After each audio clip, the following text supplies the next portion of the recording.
নানা নাটকীয়তায় আরেকটি আসর শুরু হতে যাচ্ছে বাংলাদেশ প্রিমিয়ার লিগের, যেখানে দীর্ঘ সময় পর ফিরছে নিলাম পদ্ধতি। কয়েক দফা পিছিয়ে সেই অনুষ্ঠান মঞ্চস্থ হতে যাচ্ছে আগামী 30 নভেম্বর। এরই মাঝে দেশি এবং বিদেশি ক্রিকেটারদের সংক্ষিপ্ত তালিকাও প্রকাশিত হয়েছে, কিন্তু যেখানে বয়স্ক, বিতর্কিত এবং কেরিয়ারের পরন্ত বেলায় থাকা ক্রিকেটারদের নাম আলোচনা সমালোচনার জন্ম দিয়েছে। কয়েক মাস আগে পেশাদার ক্রিকেটকে বিদায় বলেছিলেন সাবেক ভারতীয় স্পিনার পীয়ূষ চাওলা। 34 বছর বয়সী এই ক্রিকেটার নতুন করে বিপিএল খেলার আগ্রহ দেখিয়েছেন। সংক্ষিপ্ত তালিকায়ও রাখা হয়েছে চাওলার নাম।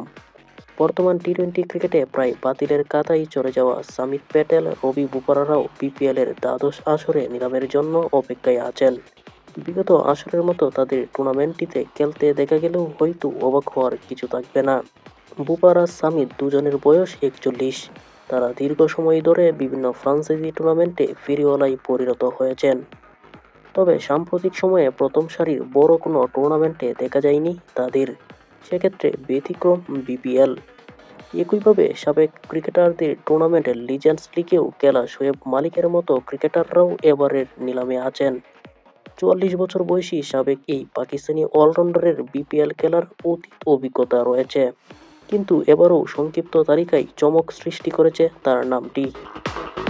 দীনেশ চান্দিমাল, সামিউল্লাহ শেনওয়ারি, নাজিবুল্লাহ জাদরান, চ্যাডউইক ওয়ালটনের মতো ক্রিকেটাররাও টি-20 এই ফ্রাঞ্চাইজি টুর্নামেন্টে খেলতে আগ্রহী। তাদেরও বিদেশি ক্রিকেটারদের সংক্ষিপ্ত তালিকায় দেখে প্রশ্ন জেগেছে। এছাড়া মাদকাসক্তি থেকে মুক্তির লক্ষ্যে মাস কয়েক আগেই নিজ থেকে জিম্বাবুয়ে ক্রিকেট বোর্ডের চুক্তি এবং ভবিষ্যৎ আন্তর্জাতিক সূচি থেকে নাম সরিয়ে নেন তারকা অলরাউন্ডার শন উইলিয়ামস।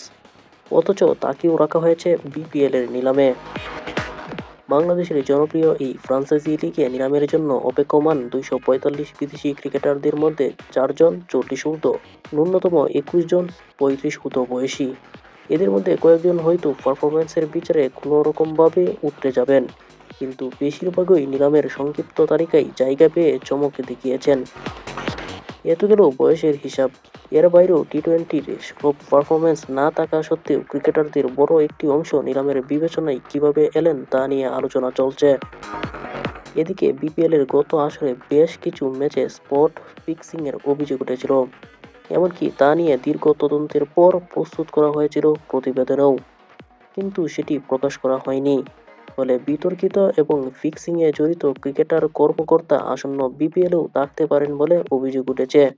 সেরকম কিছু হলে স্বাধীন তদন্ত কমিটির দেওয়া 900 পাতার প্রতিবেদনের পিছনে শ্রম, ঘাম, সময় বৃথা যাওয়ার পাশাপাশি বিতর্কমুক্ত বিপিএল হওয়া নিয়েও শঙ্কা রয়েছে কারো কারোর।